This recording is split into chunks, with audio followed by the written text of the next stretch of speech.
Olá pessoal, tudo bem? Então vamos fazer agora alguns exercícios de taxonomia atrelados à sistemática filogenética.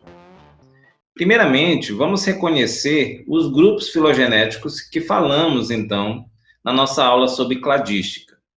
Tenho aqui um cladograma dos vertebrados, então não é o objetivo dessa disciplina. Essa disciplina é Zoologia dos Invertebrados, mas eu trouxe esse cladograma aqui até porque são organismos muito mais comuns para a gente, então a gente consegue visualizar melhor as características e os agrupamentos em si.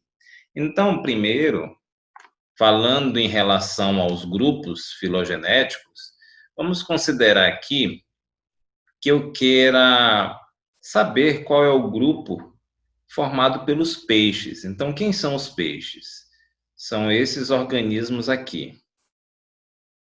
São os Myxinoidea, os peixes bruxas, né, as feiticeiras, os Petromyzontoides, que são as lampreias, os Chondrichthyes, que são os tubarões, a Actinopterygii, que é a maior parte dos peixes que nós conhecemos, os Actinidia, que são os selacantos, e os Dipnoi, que são os peixes pulmonados. Esses são os grupos que formam peixes.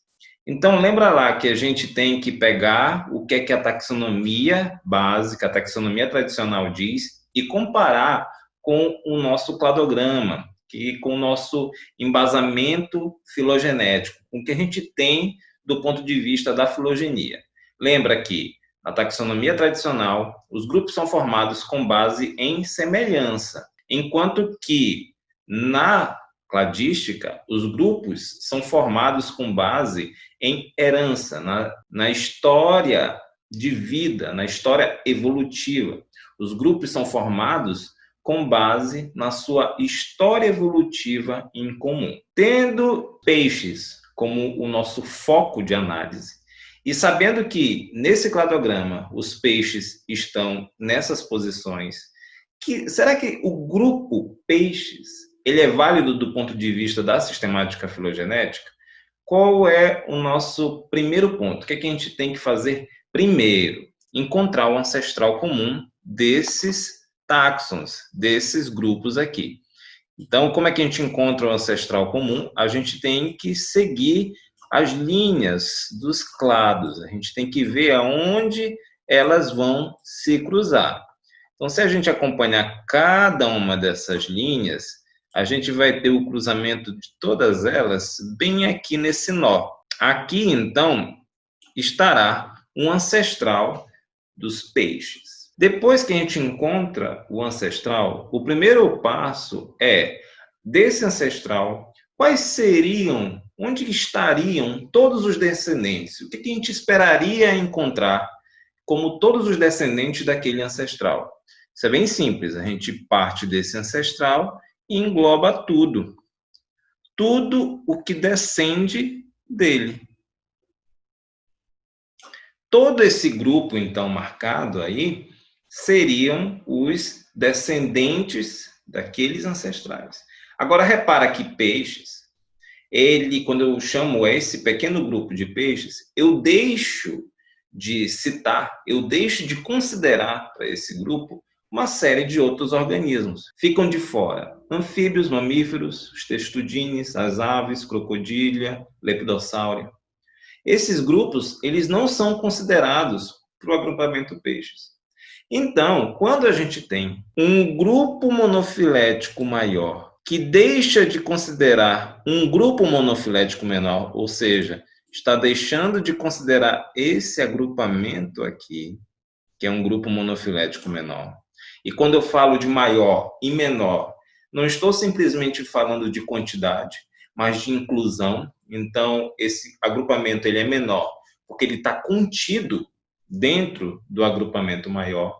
Então, quando eu tenho um grupo monofilético maior, e eu deixo de considerar um grupo monofilético menor, o que sobra é um grupo parafilético, ou seja, os peixes são um grupo parafilético. Digamos que eu queira agora reunir nesse grupo os répteis e eu coloco as aves. Eu tenho um conhecimento melhor e eu sei que aves são répteis. Olha só, para mim, que tem essa ideia de que as aves nada mais são do que répteis que ganharam a capacidade de voo, que tiveram uma modificação nas suas escamas de beta-queratina, originando penas. Então, com base nessa ideia de que aves são répteis, eu então proponho a seguinte classificação. Eu vou chamar esse grupo, para não confundir com os répteis, eu vou chamar esse grupo de sauropsida, que seria o termo mais correto para a reunião dos répteis da taxonomia clássica com as aves. Então, o sauropsida, será que é um grupo natural? Será que é um grupo monofilético? É só a gente ver onde é que está o ancestral. A gente vê as linhas aqui, os clados, e percebe que está bem aqui o ancestral. De posse desse ancestral, qual é o grupo monofilético esperado? Todo mundo aqui. Então, isso é um grupo monofilético. Por quê? O que é um grupo monofilético? É aquele que reúne ancestral e todos os descendentes. Então, sauropsida, a reunião de répteis e aves, dá origem, gera um grupo natural. E agora, digamos que eu queira reunir algumas formas, eu quero reunir as aves, os morcegos e os insetos que estão para cá, mais basal aqui. Eu quero reunir aves, morcegos e insetos porque tem asa. Essa é a minha condição, é a característica que eu escolhi para reunir este grupo de organismos. Ok, onde é que está o ancestral? Está lá na base. O que seria esperado como os descendentes desse ancestral? Todo mundo aí. Só que repara que vários grupos são deixados de fora. São deixados de fora 1, 2, 3, e aqui vários grupos monofiléticos menores. Quando 2 ou mais grupos monofiléticos menores são deixados de ser considerados a partir de um grupo monofilético maior, eu tenho um grupo polifilético. Tá? Então, um grupo polifilético é aquele em que, de um grupo monofilético maior, eu deixo de considerar 2 ou mais grupos monofiléticos menores. E lembrando que cada ramo filogenético, cada linha desse cladograma, ele é monofilético em si. E relembrando, grupos monofiléticos são formados com base em sinapomorfias. Grupos parafiléticos são formados com base em simplesiomorfias. E grupos polifiléticos são formados tendo como base homoplasias. Vamos ver agora uma questão que reúne muito melhor taxonomia clássica e sistemática filogenética. Nosso primeiro caso aqui, nós temos essa árvore filogenética com várias espécies, com os autores e anos aí também citados. Só relembrando, né? Bem aqui nós temos um parêntese indicando que a espécie Silva foi descrita por Svensson em 1850, porém não no gênero, não originalmente no gênero Prila. Quando eu tenho parêntese, isso significa que houve mudança de gênero. Vamos ao primeiro questionamento, tendo como base esse cladograma. A primeira questão é classificar os 3 gêneros quanto a serem mono, para ou polifiléticos. Temos 3 gêneros aí. Nossa, mas aqui a gente tem 7 grupos, como são 3 gêneros? Sim, são apenas 3 gêneros. A gente vai ter o gênero Tocus, tá? Gênero Belemos e gênero Prila. Ó, aqui são espécies do gênero Tocus, aqui são espécies do gênero Prila. Então, gênero mesmo, a gente vai ter só 3. Tocus, Belemos e Prila. Vamos ver cada um desses gêneros e vamos ver se eles são mono, para ou polifilético, começando com Tocus. Primeiro eu tenho que identificar onde estão as espécies que formam aquele gênero que eu estou levando em consideração. Então, as espécies que formam Tocus. Eu tenho Tocus lanus, Tocus calmus e Tocus fastus. O segundo ponto agora é encontrar o ancestral dessas espécies. Eu tenho que percorrer as linhas, eu tenho que percorrer os ramos filogenéticos até encontrar o ancestral que está aqui atrás. É aqui que essas linhas se cruzam. A partir desse ancestral, eu vejo quem são todos os descendentes. Todo mundo. Então, todos seriam esperados ser descendentes desse ancestral. Só que eu estou deixando de considerar 1 e 2 grupos monofiléticos menores. De um grupo monofilético maior, quando eu deixo de considerar 2 ou mais grupos monofiléticos menores, eu tenho um grupo polifilético. Então, o gênero Tocus é polifilético. E o gênero Belemos? Primeiro, encontrar as espécies que formam esse gênero. Esse gênero ele é monotípico. Ele só é formado por uma espécie, Belemos airosos. E, como eu falei, como ela está num único ramo filético, um único ramo filogenético, ela é monofilética em si. Então, o gênero Belemos é monofilético. Agora vamos ver o terceiro gênero, que é o gênero Prila. Primeiro, encontrar os grupos, as espécies. Prila palma, Prila leuca e Prila silva. Encontrar o ancestral. Então, se a gente vier seguindo as linhas, a gente vai encontrar um ancestral bem aqui. Desse ancestral, quem seria todos os seus descendentes? Para ser um grupo monofilético, seria tudo isso aqui. É o grupo monofilético maior. Só que eu deixo de considerar 1 e 2 grupos monofiléticos menores. Nesse caso, Prila, assim como Tocus, também é um gênero polifilético. O próximo questionamento é: se quisermos considerar o grupo irmão de Tocus lanus, entra um outro conceito que a gente aprendeu na nossa aula passada. Tocus lanus, como grupo irmão, o que é o grupo irmão? É aquele grupo muito mais relacionado.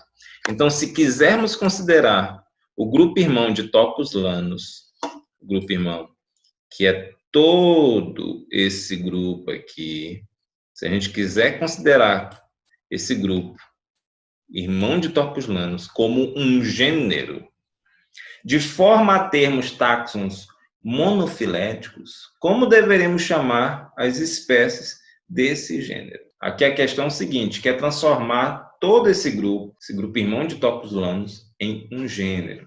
Como é que a gente faz? Primeiro, encontrar a espécie mais antiga, aquela que foi descrita primeiro.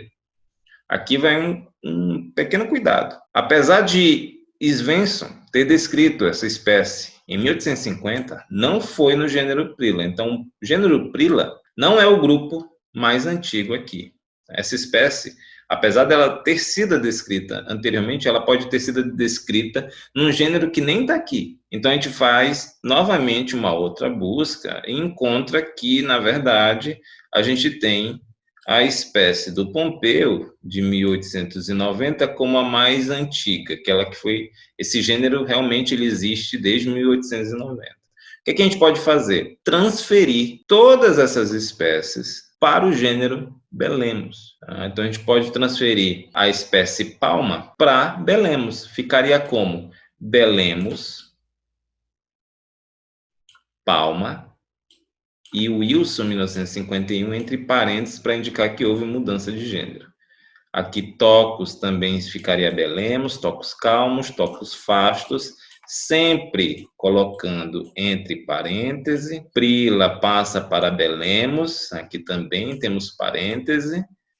E aqui também vai para Belemos, não precisa colocar outro parêntese, porque já indica que houve mudança de gênero. Basta um parêntese, independente de quantas mudanças de gênero uma espécie tenha passado. Essa é uma das formas da gente considerar o grupo irmão de Tocus lanus como um gênero, transferindo todo mundo para aquele gênero mais antigo. E aí, repara que eu tenho todas as espécies desse grupo como pertencentes ao gênero Belemos, fazendo com que esse gênero, agora, nesse momento, passe a ser monofilético. Agora eu tenho um segundo caso aqui, já envolvendo apenas 2 gêneros. Então eu tenho o gênero Aus, descrito pelo Zib, em 1930, e o gênero Bus, descrito pelo Mink, em 1910. A primeira questão é: que tipos de grupos são Aus e Bus, segundo os critérios filogenéticos? Justifique. Então, primeiro, vamos ver aqui o gênero Aus. Aus, estão todas as espécies aqui, Aus bala, Aus bela, Aus bola, e o ancestral está aqui. Desse ancestral que seria esperado como os seus descendentes, todos os seus descendentes. Todo esse grupo aqui. Então, o gênero Aus, ele reúne ancestral e todos os descendentes. Ele é um grupo monofilético, é um grupo natural. Tá? Reúne ancestral e todos os descendentes, essa é a justificativa. Diferente do gênero Bus. O gênero Bus, o ancestral está aqui. E seria esperado desse ancestral, quais seriam os descendentes, todos os descendentes esperados? Todo mundo aqui. Esse seria o meu grupo monofilético maior. Mas repara que deixa de considerar um grupo monofilético menor. O gênero Bus deixa de considerar as espécies do gênero Aus, que formam um grupo monofilético menor dentro desse grupo monofilético maior. Nesse ponto, então, a gente tem que Bus é um gênero parafilético. A gente conclui que Aus é monofilético e Bus é parafilético. Um, porque reúne ancestral e todos os descendentes, e outro porque deixa de considerar um grupo monofilético menor. Outro questionamento é, será que essa classificação tradicional ela é compatível com a filogenia? Aí, o que é que a gente vai ter que pegar? A nossa análise anterior. O gênero Aus, ele é compatível com a taxonomia, uma vez que ele é um grupo natural também, ele é monofilético. O problema é o gênero Bus. O gênero Bus, ele não é compatível com a taxonomia tradicional, porque ele é parafilético, ele não é um grupo natural. Então, a resposta para esse questionamento é que a classificação tradicional não é compatível com a filogenia. Aus até é um grupo natural, por ser monofilético, mas Bus não é um grupo parafilético. Então, não há compatibilidade com a classificação tradicional. E o próximo questionamento é a resolução desse problema. Como ajustar a taxonomia tradicional e a filogenia? Aqui nós temos duas abordagens. Primeiro é considerar o gênero mais antigo. Qual seria o gênero mais antigo? É o do Mink, descrito em 1910. O que eu poderia fazer? Transferir as espécies de Aus para Bus. Eu teria essa primeira possibilidade. Tem outra possibilidade? Tem. A outra possibilidade é procurar manter os dois gêneros, porque eles são gêneros históricos, né? Então, desde 1930, você tem ali dois gêneros, pelo menos, desse grupo. Então, a outra possibilidade é você manter os dois gêneros. Você manteria o gênero Bus para esse grupo aqui monofilético.